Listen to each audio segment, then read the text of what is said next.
মানুষকে নিজের বডি দেহে দেখায়নি, সে আল্লাহর বিধান মেনে চলেছে।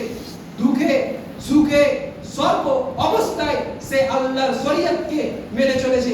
তে অনেকের কাছে গালাগালি খেয়েছে, অনেকের কাছে লাঞ্ছনা বেজ্জত অপমান হয়েছে, তার সত্ত্বেও তিনি ইসলাম ছাড়েনি, পর্দা ত্যাগ করেনি। আল্লাহ সুবহানাহু ওয়া তাআলা তার জন্য বলছে কি, তার জন্য রয়েছে যেটা জান্নাতে তাকে ওড়নার কথা বলেছে। আল্লাহ রাসূল বলছে ওই জান্নাতি মহিলাকে যেটা মাথার ওড়না দেওয়া হবে, সেই ওড়নার মূল্য হবে এই দুনিয়া। এই দুনিয়া আর এই দুনিয়াতে যা কিছু রয়েছে তার চেয়ে উত্তম বলেছে।